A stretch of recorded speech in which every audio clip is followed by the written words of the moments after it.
Yo, dudes!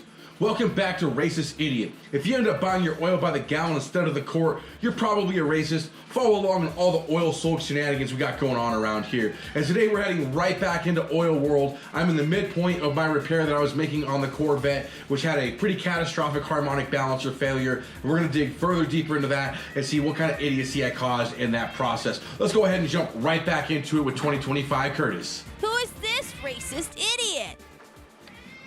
It's basically fully 2 weeks later over here underneath the Corvette, because it took me quite a long time to source these parts. These were not something I was just going to get over there at O'Reilly's, as it turns out. Corvette's leaked herself a little puddle of fluids there, just crying out, wondering if I was ever going to fix her, leaving her sitting here on the lift with the serpentine belt that's so stuck with the harmonic balancer that walked forward and contacted the steering rack. It's just chilling. But we do have ourselves a nice little pile of parts here, courtesy of Walmart and eBay, and yeah, pretty much that's it. Let's go over what we got here. We got ourselves a steering rack that only came with one tie rod end. We got a harmonic balancer, seal, and bolt. Got the oil cooler with lines and various fittings and whatnot, and a box of Earl and a filter and a funnel that's wearing his hat. 2025 Curtis with his positivity and his happy-go-lucky outlook at the moment. Yep, he's gonna find out what's really going on as soon as he starts wrenching on the car. Get up here to get these painful ass lines.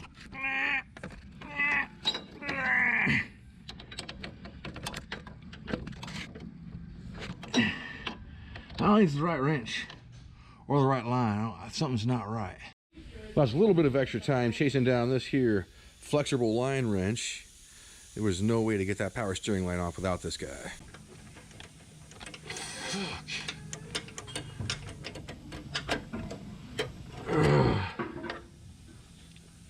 When you guys got a set of needle nose pliers?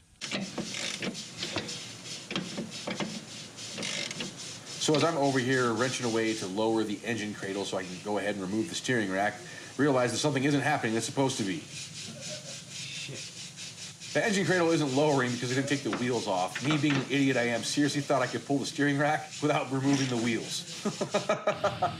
I'm over here fighting the steering rack to the death. Then I realized why it's being so problematic, because my harmonic balancer walked forward and contacted the steering rack. So that's just one thing more, wedging it into place. So this fight has been going on for a while, and now I finally understand why it's such a difficult battle. Yeah. Holy crap, that's gonna be a Tascarito. There we go.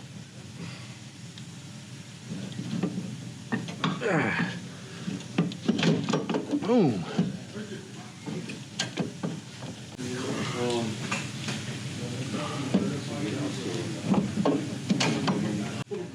Gotta remember to unplug the wiring harnesses. Definitely helps.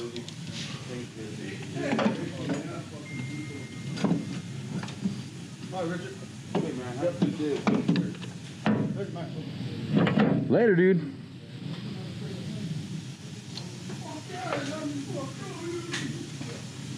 Hey, you get over here, bro. Oh, fuck me. Are you shitting me right now?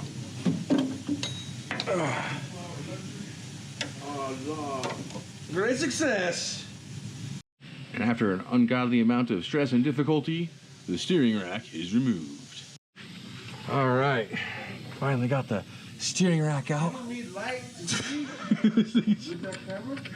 No, not really. And my harmonic balancer pulley bolt was just finger tight. Yeah, that was pretty sweet. That was held in there great. Well, since we're about to pull the seal and add an oil cooler, we might as well go ahead and get the oil out now. There's always the right tool for the job, but it is never in my inventory. This pulley puller is not long enough to do the job. So I got a little bolt rustled up in there that I'm gonna use to give me the extra length that I need, because, you know, always coming up short on length. It's just a fact of life. 200 years and 2 crank pulley thingies later, pulley puller guys, she's finally off. So there's this guy named Murphy, and he likes to enforce the law. His law is anything that can go wrong will. And it's almost a little bit optimistic. It's pretty much anything that has the remotest chance of going wrong does. So you can see there my timing cover is cracked. So I don't think I can put a seal on that and really expect that to hold any oil there. You see there, a little coolant drippy drip from behind the pulley of the water pump. Gonna have to replace that too. And this is fun, you know, we are balling on a budget here. This is just a pile of repairs that keeps getting more and more pile-licious. And unfortunately, Amazon has the products that's gonna be 2 days out, and they are less than half the price of the stuff that's, some of it's available at O'Reilly's now. Some of it we're gonna have to order it anyway. So at this point, you're gonna have to wait an extra freaking day, 2 days to get this stuff on Thursday to have this thing ready for the track on Friday. I mean, and look at her, like, she over here Lightning McQueen in each direction with the brake ducts, no front wheels, no steering rack, no harmonic balancer, all sorts of stuff removed to get all that stuff taken care of. I mean, look at that pile of Corvette over there in the corner. Yeah, so it's serious business. So what I'm gonna do is I'm not gonna be completely whipped today. So I kind of have a hunch I wasn't gonna be able to get the car completely done today. What I'm gonna do, I'm gonna power through on the oil cooler, right? That's still not gonna install itself. We're gonna get the oil cooler done tonight and get as far as we can on that. And that's probably gonna be our tap out point because there's nothing I can do to get the car reassembled until I get that water pump and timing cover on. Maybe I'll bust off the water pump too while I'm at it. It is what it is. Got to do it. Racist idiot status. All right, another day, another couple $100. Hopefully this timing cover will show up soon. Water pump should show up with it. Yeah, a whole bunch of stuff that we're gonna need here pretty quick. But gonna get back at it. Only thing we can really get done today is get the mounting done for the oil cooler because we need a temperature sensor for that. That's gonna show up tomorrow too. So then we're gonna go ahead and drop this bumper out, figure out where we're gonna cram this MF. Go ahead and get this coolant drained out here.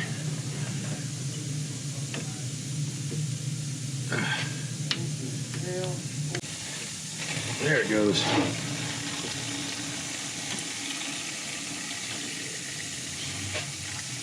No, I won't do it. We are out here in my boneyard grabbing some extra parts off the Scion TC. Believe it or not, the Corvette is built out of a lot of Scion. We're gonna go ahead and take these air intakes that used to cool my alternator and use these for the oil cooler. 658 years later, I finally have the front bumper off. That was more challenging than I expected. And the oil cooler mocked up. I actually got to go ahead and put the intake back in because it occupies most of this space here to see if it's actually going to have the space that we need to go ahead and mount that guy in that location. So let's put some stuff back together and see what we get.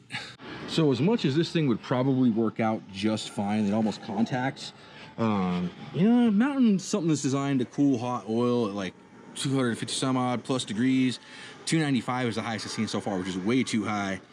You know, it just doesn't seem like it's not going to not melt that plastic, so we're going to have to come up with something else besides that.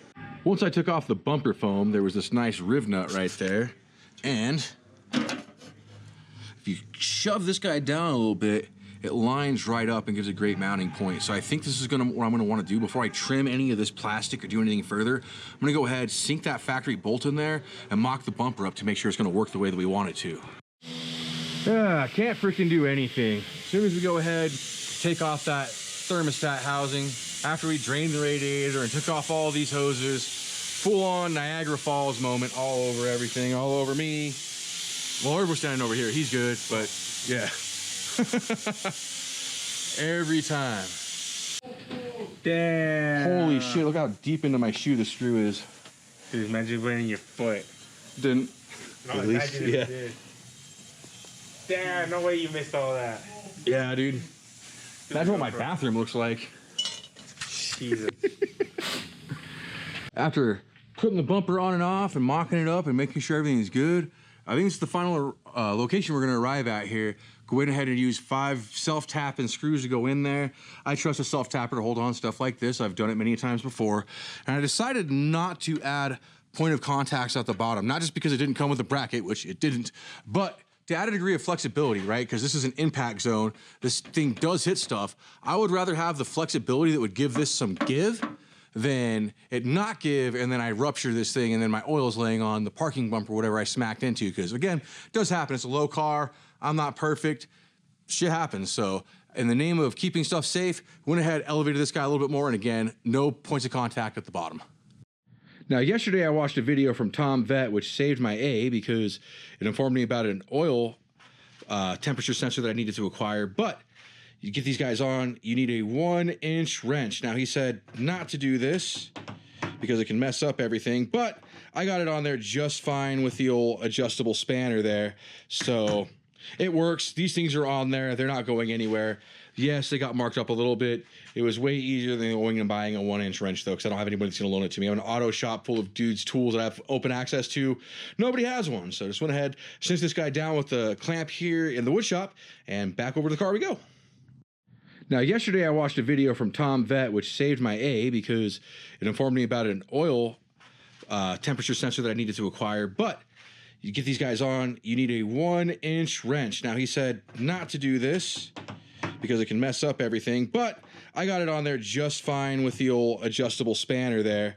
So it works. These things are on there. They're not going anywhere. Yes, they got marked up a little bit. It was way easier than going and buying a 1-inch wrench, though, because I don't have anybody that's going to loan it to me. I have an auto shop full of dudes' tools that I have open access to. Nobody has one, so I just went ahead, cinched this guy down with the clamp here in the wood shop, and back over to the car we go. So I thought it'd be pretty cool to not install these 90-degree adapters that I got, because it said online it'd be a million times easier to install it with them, maybe even like possible versus not. So let's go ahead and bust these lines back off, put this thing on, both of them. All right, now that I've got these 90-degree fittings attached, wanted to make sure that they angled away from the block slightly, and I kind of forgot the way that I was holding it in there, so they were angling towards the block, so I had to redo that too. But this should be good to go back on now. So we're here for another chaotic day at King Kong Customs. So I battled the oil cooler for a significant amount of time last night, was not able to mount it where I wanted to, had maybe the biggest cussing fit that I've had in years because these lines were just too short, but I was able to get that thing clearance just enough off of that using this clampy guy here to where it shouldn't rub and leak, and technically it's in a place where it should receive air, so that's workable. The one part that showed up from Amazon to get my car back running, of the 3 that was supposed to show up today, is here, but fortunately enough, it's the only one that like immediately needs to go on. The rest of the ones can technically be procrastinated on. My tie rod ends did not show up from Amazon, so fortunately I have one that looks like it's in good condition that came with the steering rack, and another one that's on order from O'Reilly, so hopefully I can get this thing to alignment, to get it back together, to get it onto the track, to tomorrow, go kick some ass at the Super Lap event. But man, it is down to the wire, and yeah, I may not get as much footage about this stuff as I want to because I'm really losing a lot of time recording, and I have to get the freaking car ready, so it's time to jam. Right now, timing cover, bolts are loose, water pump is off, that needs to go on. Obviously, you can see all the various missing things here. The lines for the oil cooler are ran. The block is mounted or mocked up. I just need to get the gasket in place, mount that guy down. But it looks like the oil cooler is gonna be in its resting place for now. Not final. I'm gonna have to make some longer lines when I get the oil change next done. And then I'll go ahead and move this to the center where I wanted it. But yeah, it's just not gonna go there right now. So it's time to shut the F up and jam on this thing. All right, so a bit of an update. I haven't been able to film much today because we're on a serious time crunch. This car is due on the track in 24 hours. And Harmonic balancer is installed. Timing cover is installed. I got the wrong timing cover from Amazon, so I had to go get the correct one from O'Reilly's. They also didn't send me my tie rod ends. They also didn't send me my water pump. So hopefully the water pump should be here tomorrow. That will have to go on there. I don't know how I'm gonna get this thing aligned between then and now. I don't know. Steering rack looks like it's about to go on. Oil cooler fitting over here is installed. We have the improved racing oil temperature sensor. This was really difficult to finagle in here. I know I mentioned earlier that the oil cooler lines were not as long as I would have liked it to have been, so that's why it's off to the side instead of in the center, which whatever. There's no time to cry about it anymore. It's just time to get it fixed and get it over with. So it's getting down to the wire, but at least it's getting together. I think it's time to go ahead and bolt the steering rack on in. It is 8 o'clock on Thursday, and this thing is due on the track right around 2 o'clock tomorrow, ideally, if not Saturday. But we're getting at a point to where I should be able to actually make the track day. I thought that that was not going to be a possibility because a lot of my parts didn't show up. Right now, the only thing we're missing is the water pump. Timing cover's installed, harmonic balancer's installed, all the power steering systems back together. The last suspension part that needs to go back on is the sway bar. The bumper's back on. The oil cooler's tucked in here, looking pretty cute. It would have been sexy if it was behind here with a couple of ports ducking to it, looking really sweet. But hey, it's at least cute there, so I can mess with that. But yeah, I have very much time to get this thing done. It's 8 o'clock now. Yeah, so we got 16 hours to get this thing track ready. I need to get it to alignment tomorrow, which means I need to get the water pump on, and hopefully that thing shows up on time. It's down to the wire, but I have faith this is supposed to work out. And on a short note, I haven't really gotten a lot of recording done today because time management is a major issue for me right now, just every aspect of life, and I don't want to go into all of that just in general. But it really came down to I don't have the little 1 and 2 minutes to set up shops if I'm crawling up under the car and doing all that stuff. It really just has to get done right now. So on that note, I'm gonna have to cut this one short, get back underneath this car and get it ready for the track. Talk about a good feeling, putting some oil in this thing. Been a long minute coming, and now we can start seeing if the oil cooler and all the fixtures that I installed without having any leaks or anything. So let's start checking her out. Get some of that Mobile One goodness, baby. I can't wait to get you back on the road. All right, it is Friday and it is a new day. The car is mostly a car. It even has wheels back on it, getting ready to drop this thing back on the ground. Pretty much everything's in place. Oil cooler again is hiding in there looking kind of cute. Time to get this thing track ready. We got 4-ish hours, so get it on. We gotta get this water pump on and get this thing on the road. I got the holes where I'm gonna mount my little intake ducts for the oil cooler mocked up. I basically just went ahead and took my intakes, traced them out, found the centers kind of by eye, marked those out, and now we're about to kiss those with the hole saw. Moment of truth, the vet's been down for 3 weeks and change. I'm praying that this goes well.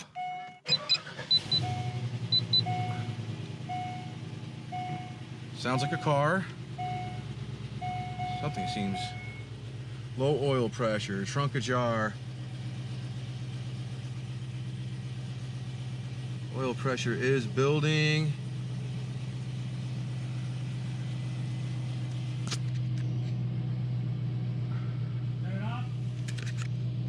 What is it?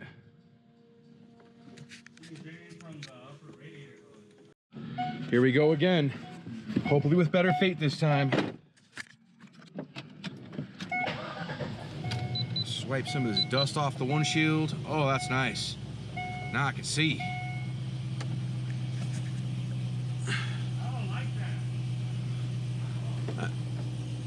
Is it still spitting or just all the smoke? Your alternator, dude. Shut it off. I poured power steering fluid all over the pulley. So it looks like it would be coming from back here. Like this isn't even... Okay, all the smoke is coming from right in the front of it. It's like pouring out from the front. I mean, I spilled a lot of fucking shit. I mean, I charged that battery up, so... Yeah, I mean, I got 13 volts back here. I mean, it's not perfect for a C-Max, but it's within range. Look at it. All the smoke is coming from inside of it. I wonder if it flung some in there or something.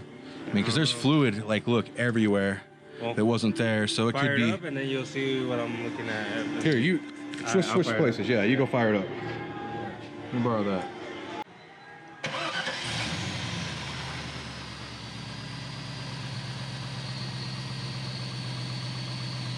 Yeah, it's like not even smoking anymore, bro.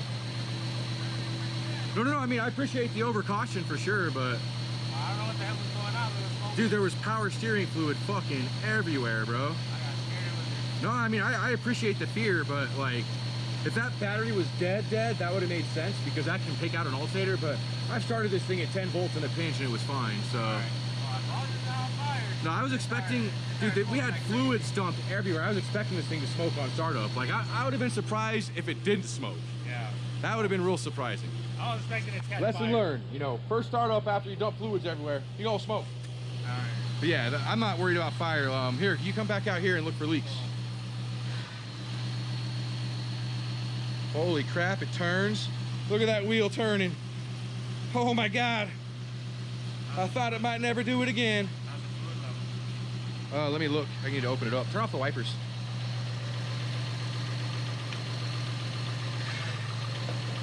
Kicking pretty good.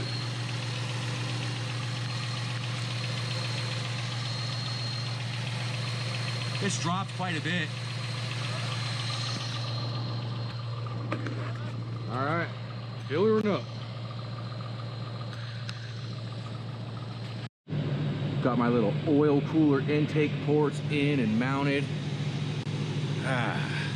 Freshly repainted off the Scion. fitting perfectly and perfect. Every time this car becomes a little bit more like the car replaced by inheriting another one of its parts, I become a very happy person. We are back in the lab and the bumper is back off because I am leaking oil like crazy. I took her for a little shakedown, put her back on the lift to make sure that the other small oil leak that I had gone away, and this is what I found. So yeah, I gotta investigate this. I'm gonna fire it up real quick and see what it does so I can hopefully see where it's coming from, because now that, you know, obviously it hasn't been running for a while, of course I can't see it. So let's fire her up, see what we get.